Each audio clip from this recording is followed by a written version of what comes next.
Until the trade war began, one of the most pressing issues in the country was the housing crisis. The federal government has put billions on the table, as have the provinces, to get stuff done. But affordability and homelessness so far haven't shown much improvement.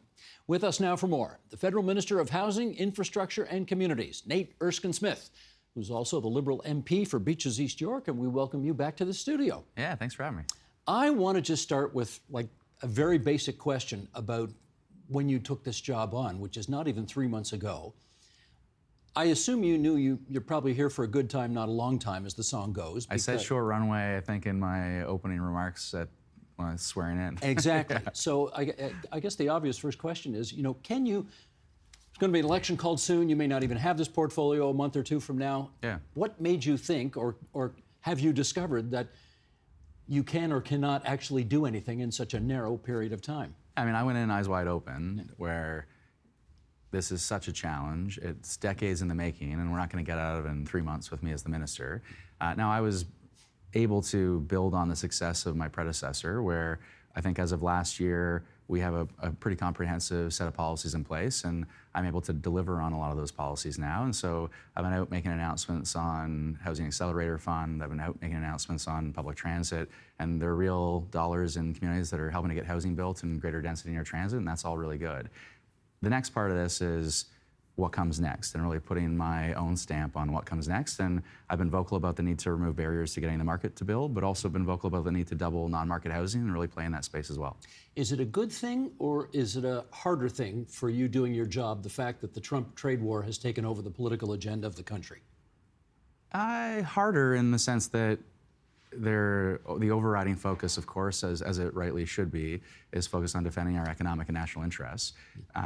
The other challenge is, as we want to drive down the cost of home building, uncertainty and the increased risk of the economic uncertainty we face and rightly face with the threat of tariffs, that undermines confidence and undermines the ability for the market to build. And so our objectives are at odds, and we need to focus on defending our interests against Donald Trump, and that's the most important job. But look, the second most important job, and you said at the top, is addressing the housing crisis. And yes, they're at odds in some ways in terms of the challenges, but we've got to do both at the same time. Because I just wonder if you're going to the Minister of Finance saying, I'd really love a few more $1 billion to help do this A, B, and C programs I've got. And then Dominic LeBlanc says to you, yeah, but I need those billions to deal with the tariff war. Yeah. So well, even more challenging is we haven't even got through a budget cycle with me as minister. I would love to get through a budget cycle. But no, I think there's actually an appetite to get things built, right? So you want to make sure that you are defending our interests in the short term with retaliatory tariffs, and we see that. And there's been a really strong, forceful, united response. You see premiers stepping up with their own non-tariff responses as well, and that's all really important. You also need to start to look to stimulus, and what does it look like to get things moving and get things built? And no more is that more important than housing. And so I do think when we think of stimulus, it can't just be short-term jobs. It's got to be, how do we create economic benefits in the short term, but that are also going to serve us in a sustainable way over the long term, and housing does just that. They called that Build Back Better once upon a time. Yeah, maybe, yeah. I mean, but in this case, I look at it as how do we partner with industry to say, what are your challenges? And I've tried to do this when I crisscrossed the country. When I was in Montreal, I met with Quebec builders and was asking their challenges. Their big challenge was there's this huge gap in wastewater infrastructure. Some municipalities in Quebec have put a moratorium on home building because they don't have the actual infrastructure. Well, we've got an infrastructure fund, not nearly enough money to cover that gap. But look, the Canada Infrastructure Bank does this work too, housing enabling infrastructure, and they finance it. So we are trying to play in that space and help the market build market supply. And then the second part of this is we know that the market is not going to deliver the affordability that we need. So a renewed focus on community housing. And you mentioned challenges on homelessness, but I mean, in Ontario, it's especially acute. It's a challenge all across this country, and we've got to be seized with that as well, help those in the greatest need. We're going to get to both those things, but one of the things you said a moment ago is that you're trying to figure out how to bring the cost of building new homes down. Yeah. And yet here are tariffs, which are going to ensure that the cost of doing everything goes up. Yeah, tariffs alone are not going to have a ton of an impact on housing specifically. It really is the economic uncertainty. If the Bank of Canada acts, that will help to some degree, but it's uncertainty is a real barrier to the market acting. And so we need to be there to say we're going to help drive down the costs On the tax side, we're going to make sure we cut red tape and move things quickly through permitting. And we have to make sure we innovate and we make sure we have economies of scale to home building, that we drive down the cost as much as we can. Doug Ford has said he wants 1.5 million homes built by the year 2031. You're smiling already because you know, as every expert I've talked to knows, there is no way in, HE double hockey sticks that that's going to happen. Yeah. But presumably you see yourself as having a role to help make that happen. Completely. What is that role? So, one, partnership with provinces that are willing to partner with us, partnership with municipalities, and just a recognition that we all have an important role to play. Municipalities have an incredible role to play in removing red tape and expediting permitting. Provinces, with a stroke of a pen, can move things even faster because municipalities are obviously creatures of the province. Our role is really the federal spending power and making sure that we use that fiscal firepower to drive change, and we are doing that. You take the Housing Accelerator Fund, it was a $4.4 billion fund. It was directly focused on basically rewarding municipalities that delivered ambition in cutting red tape, ending restrictive zoning, getting more gentle density everywhere, greater density in your transit. Every fund that we've got, the Canada Housing Infrastructure Fund, that's wastewater, water, housing enabling infrastructure is how you should think about it. That fund also is tied to conditions of how do we make sure we're driving down development charges, stabilizing development charges. Our public transit fund makes sure there's density in your transit. So the spending power is really important. Is it working? That Housing Accelerator Fund, is it working? It is, yeah. I mean, you got to be careful how you judge success, because we all want to judge success by housing starts and completions, and that is how we're ultimately going to be judged in the end. But at the end of the day, when you see 200 municipalities across this country that have deals through the Housing Accelerator Fund that are changing zoning, that are upzoning, that are cutting through red tape, that are expediting permitting processes, speeding up timelines, all because federal dollars have been on the table, yeah, it's changed the system and it's changed how we build homes. So I think that is really important, and we are going to continue to see results. It's not going to be overnight though, and I think this is just the thing I do want to leave people with. You have a federal government that in fits and starts between 2015 and 2017 got back in the game. 2017, the National Housing Strategy got us back in the game in housing after decades of bipartisan neglect. And really now it's a question not of direction, but of scale. Last year we have a comprehensive plan in place, but we need to double down on that spending in many ways. And I think Carney will say spend less and invest more, but housing truly, especially community housing, is an investment we need to make. High immigration got the blame for a lot of the housing crunch. Oh yeah. Do you think that was fair? In part, yeah. I mean, you got to look at it to say, from a broader perspective, population growth is we have to match population growth with housing starts, right? And we weren't there, and that was partly driven by, especially post-pandemic, the increase in immigration. I'm wary of, with such a complex challenge, saying it's one thing and one thing only. But as a basic matter of supply and demand, you got to make sure that supply keeps pace with demand. And we have seen action, and people should know this too, we've seen serious action from the federal government to make sure we see those numbers stabilize, especially when it comes to temporary immigration, which, again, people can point fingers and you can look at international students and provinces and really encouraging some colleges and universities to really take advantage of that and balance their books on the backs of international students in an improper way. That created challenges, especially in certain communities around housing. We are stabilizing that in a serious way. That's important. There's still a bit more work to be done on that front, but at the end of the day, it's not enough to take action on immigration. We also have to get homes built. For sure, but if the immigration rates are going down, which your government has said they will do, is that to say the housing crisis is going to be a little less significant? It will ease it for sure. It will. Yeah, I think unquestionably, and I think if there's some criticism, I would say all politicians probably came a little too late to that realization, and provincial, federal, and there is action now, and so as those numbers stabilize and as we see demand soften to a degree on that front. Demand's not softening in Toronto, but as demand softens to a degree as a result of the immigration changes, we now need to double down on our efforts to get things built. I guess one of the reasons I'm raising this is that we have seen, particularly in the United States, how immigrants can be demonized as being the focus of all problems for our society. Yeah. And I want to be sure the federal government is not doing that in this case. No, saying we have a housing crisis because we have too many immigrants here. No, I don't think one should especially demonize certain individuals or certain communities. I mean, international students, temporary foreign workers, people who are coming here to seek a better life, they make our country a better place. There's no question about it. At the same time, from a macro perspective, from a broader perspective, you want to say, how do we as decision makers ensure that we're sitting down, the immigration minister is sitting down with the housing minister, is sitting down with housing ministers across this country and saying, our targets have to match your targets. How do we make sure that the population growth is being matched by housing supply? And it's not to, again, point fingers and blame. It's how do we work together to make sure we're doing what's right. So bottom line here, you've had the job for almost 3 months. Is it easier for a young family to buy a home in this country now? After 3 months? Thanks to your having had this job for almost 3 months. I will say a few things about what I've been able to do. I have been able to, I hope, move things more quickly through the system when it comes to transit. So in Toronto here, for example, we've seen a number of deals that I've been able to make with the city as it relates to finalizing a deal on subways and making sure that that was signed. We've got a deal soon to announce on a Toronto builds, and I won't go into the details of it, but share. We'd love to hear it. To come, I got to stand at the podium with Olivia, but there's been a lot of work to land deals with municipalities and get more things built more quickly. But again, just in the interest of honesty, I mean, these things are going to take time to get built. You don't build homes in 1, 2, 3 months. One area that I have been able to, I think, move the needle on in a more significant way is around addressing homelessness. People should know, since the pandemic, we have increased Reaching Home. It's our national homelessness strategy. We've increased funding by almost 400%.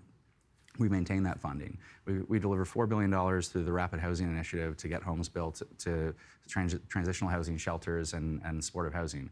I have been able to, in my role, make sure that as dollars were going to lapse at the end of this fiscal, repurpose them specifically to address homelessness. And there are communities that weren't going to receive federal funds, that were really struggling with challenges in their communities, encampments in their communities, and I have been able to get dollars into those communities that wouldn't otherwise have gotten them.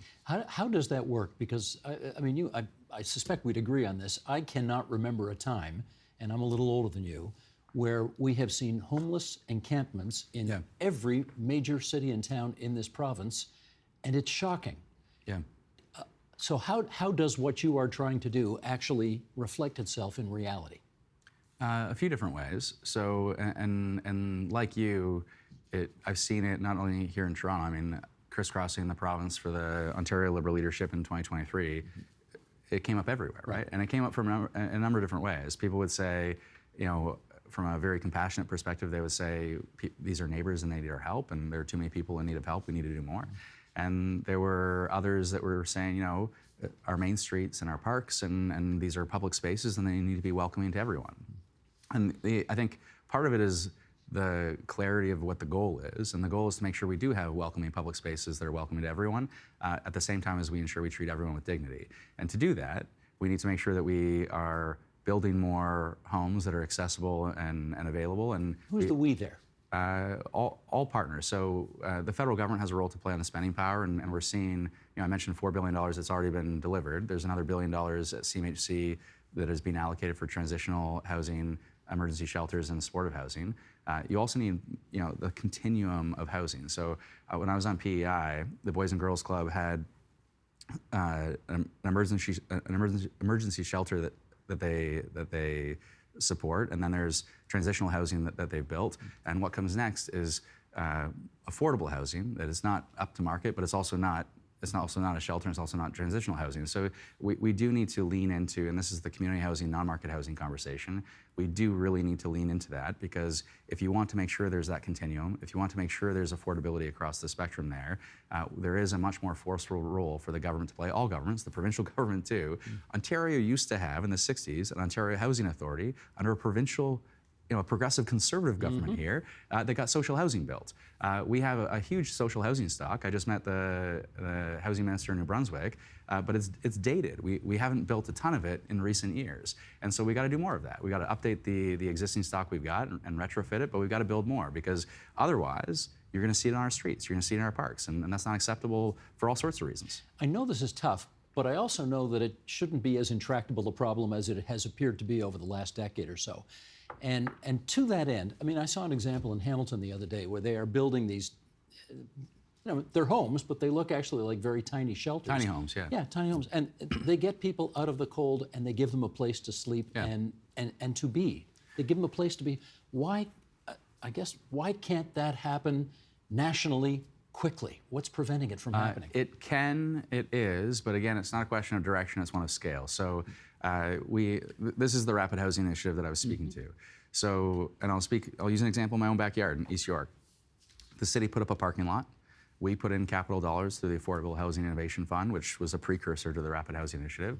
And 60 modular housing units were built in under 2 years. And there are 60 people who have exited the shelter system and now are living in bachelor units. And there is support there from the social service agencies, but here's the challenge. When I speak to the progressive conservative housing minister on PEI, he talks about wraparound supports and the provincial role there, and it's healthcare, and that's their role. We can bring in capital dollars to build. Municipalities, provinces, feds, we can all put up public land, and then provinces have to step up with wraparound supports. Not every province is at the table in the same way on wraparound supports, and they need to be. Is Ontario? No, and here's my challenge to Ontario. Ontario has increased homelessness housing spending, but they've not increased housing spending overall.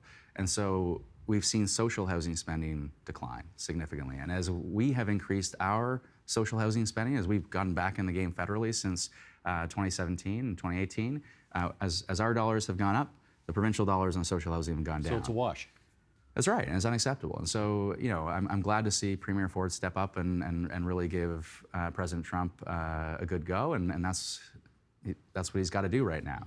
But when all's said and done on healthcare, on housing, there's a lot more he and his team have got to do. Can we solve this problem? I know we're not going to solve this problem in 3 months. But we can lay track to do it. Well, for sure, that's what I'm wondering. Like, how much of a dent can you actually make in this problem for the amount of time, for the period of time in which you're going to have this job? Yeah. So one, it's been getting dollars out the door. Two, it's been how do we make the most of those dollars? So I'll use the Housing Infrastructure Fund as an example.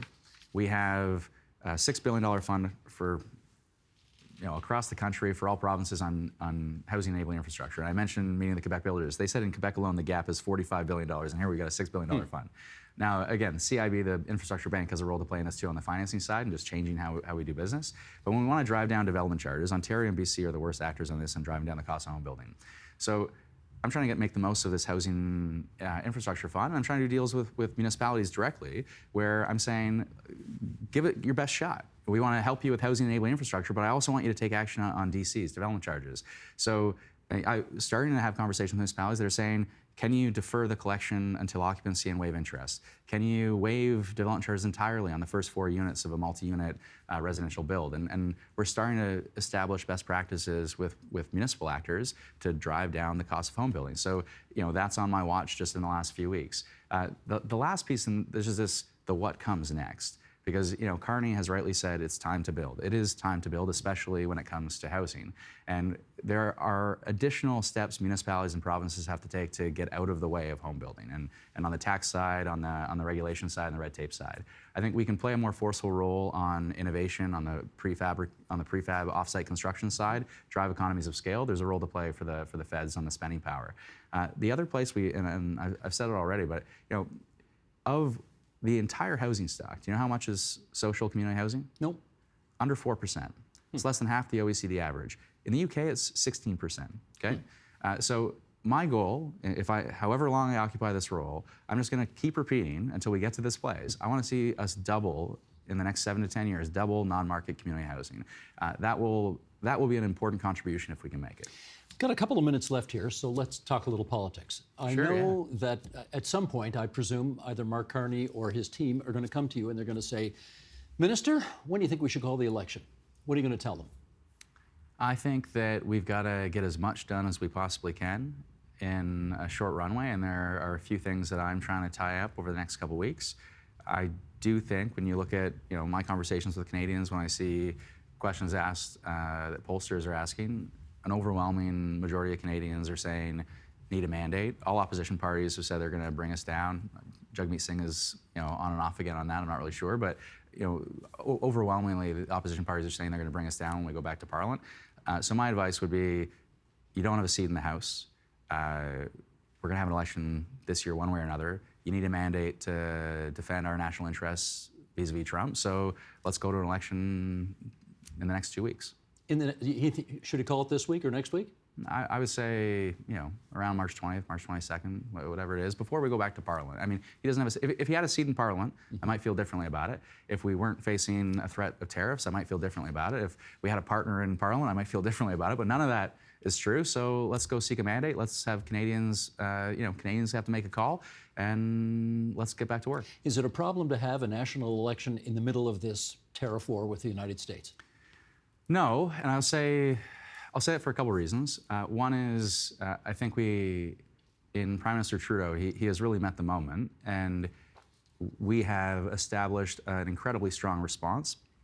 Provinces have been part of that, and what needs to be in place is in place. And the second thing to say is when it comes to the damage to our economy, this isn't like the pandemic where everything shuts down, right? This is going to hurt us, but it's going to hurt us over a longer period of time. And there's an opportunity, especially when it comes to stimulus, when we think about it being time to build, what are we going to build, how are we going to build in the short term, but it's going to benefit us in the long term. Those are decisions that don't have to be made overnight in a rush. They should be made thoughtfully in partnership with industry and non-market actors. In our last 20 seconds here, once upon a time you said you weren't going to run again. Now you are running again. Yeah. What's changed? I mean, I said this when I was sworn in as the minister, but I signed up to this job to make the biggest difference that I could. And when I talked to my wife about it in December, she said it's terrible and you should do it. You make a big difference. And when I asked my 8-year-old, he said no. And I said, well, why not? He goes, well, I want you to coach my baseball. And so my commitment is I'll be housing minister and also an East York baseball coach. You're going to do both? I'll do both, yeah. Okay, that I got to see. Because you're It's doable. I wonder. You're going to be working 80-hour weeks. I don't know how much time you're going to have to coach baseball. The thing is, you got to carve out space for what's most important. And what's more important than my 8-year-old playing baseball? Nothing. Yeah. That's the answer. That's Nate Erskine-Smith. He's the Minister of Housing, Infrastructure and Communities and the Liberal MP, for a little while longer anyway, in Beaches, East York, seeking re-election there. Thanks for coming in tonight. Thanks, Stephen.